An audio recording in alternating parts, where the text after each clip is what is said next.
Tem uma notícia super importante, aliás, é a notícia mais lida na nossa página anual desde o início da manhã. É um assunto que tem despertado não apenas muita curiosidade por parte dos brasileiros como um todo, mas também muitas discussões, tanto nos colégios, tanto nos grupos dos pais, de como tratar questões como essa do que aconteceu no Colégio Bandeirantes. E a Adriana Negreiros, ela traz a informação para a gente de que a família do estudante do Colégio Bandeirantes, que se suicidou em 12 de agosto, vai processar os pais dos 4 adolescentes citados no áudio do jovem que morreu. Esse áudio que circulou, inclusive, aí pelas redes e tem aí o nome de alguns jovens. E eles serão alvo de uma ação. Assim também como o próprio Colégio Bandeirantes e a ONG, que escolhe os estudantes de baixa renda para entrar também no Colégio Bandeirantes, a Smart. A Adriana está conosco ao vivo para contar essa história, ela tem essa informação para a gente. Olá, Adriana, boa tarde, seja bem-vinda aqui ao nosso All News. Boa tarde, Fabíola. É sempre um prazer estar aqui com você. Muito obrigada. Adriana, você traz essa informação, você conseguiu falar com a família, né, desse jovem. Eu sei que você está preservando o nome dos pais, até por um pedido e para a preservação deles mesmo. Mas o que eles te falaram? Qual é a motivação dessa ação? O que deve ter nesse processo? O que os advogados da família disseram para você?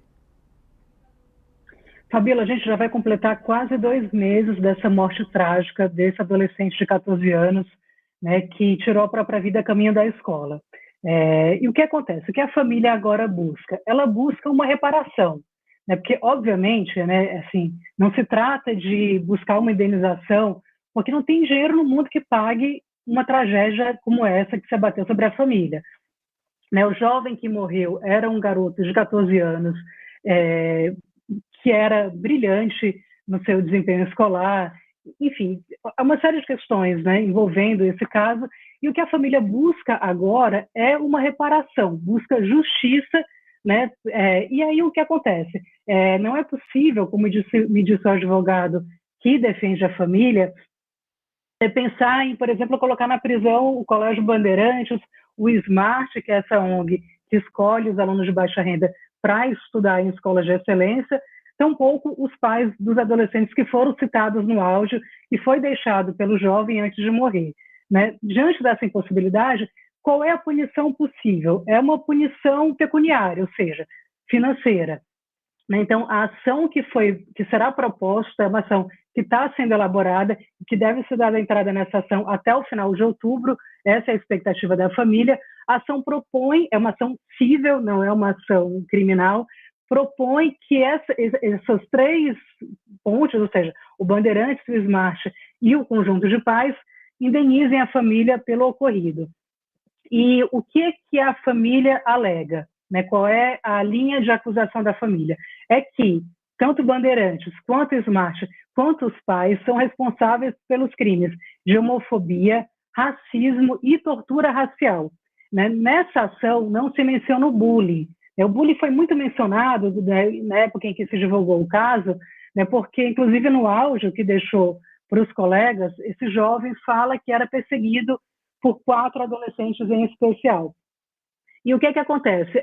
A família, né, a linha de atuação da defesa tem sido no sentido de dizer que não se trata especificamente de bullying, porque o Código Penal, né, ao falar sobre bullying, menciona a falta de motivo aparente ou evidente. E para os advogados da família está muito claro que havia sim um motivo muito evidente, que é o racismo e a homofobia.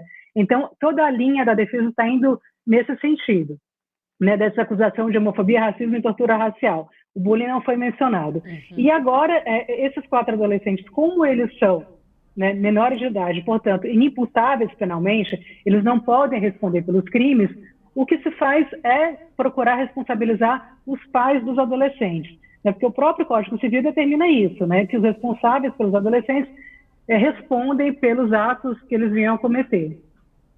Me chamou a atenção no seu texto, aliás, Entre na reportagem da Adriana Negreiros, que ela traz todos os detalhes, as aspas dos advogados, inclusive, que ela conversou.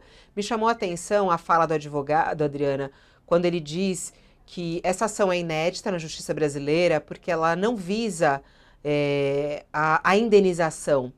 Eles desejam, com uma ação de um caso que mexeu tanto com o Brasil, com os educadores, com as escolas e com os pais, que ele traga uma mudança de comportamento. Eles chegaram a falar isso para você explicitamente, que o objetivo dessa ação ele é maior? Exatamente, Fabíola. Tem um caráter, por assim dizer, didático nessa proposta de ação. Né? Porque o que a família alega, o que a defesa alega é que esse jovem que se suicidou, ele estava naquele ambiente escolar do qual ele deveria ser protegido de uma série de questões, como, por exemplo, o racismo, como o tipo de perseguição que ele sofria. E ali não foi o que se deu ao que tudo indica, né? Era um jovem que não conseguiu ser protegido pela instituição escolar, que é responsável por isso, né? Portanto, eles querem que a escola também mude a maneira de lidar com a diversidade.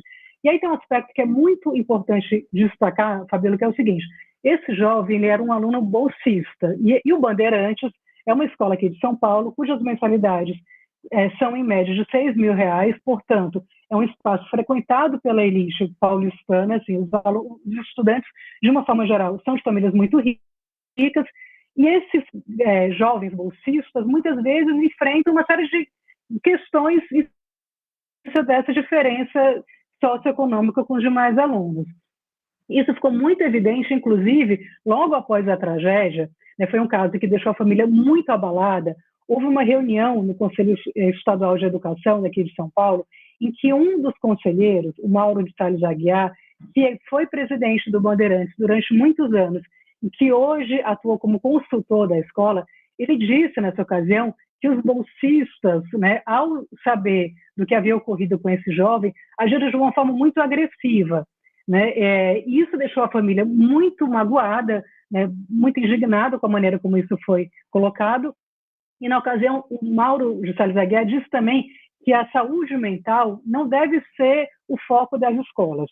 Ele até usou uma frase que é: escola não é clínica de psicologia, para dizer o seguinte, que o ambiente escolar é um ambiente que se deve ensinar ali as matérias, português, matemática e geografia, mas a questão relacionada à saúde mental, ela ultrapassa, vamos dizer assim, as responsabilidades da escola.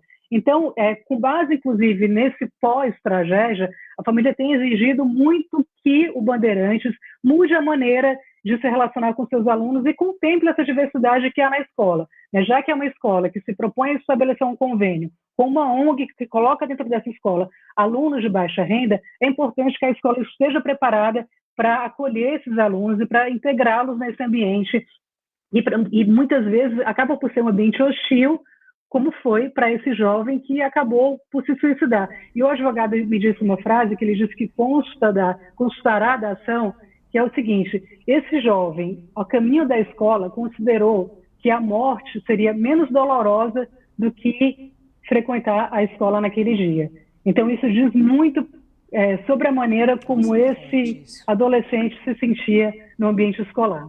Que frase forte.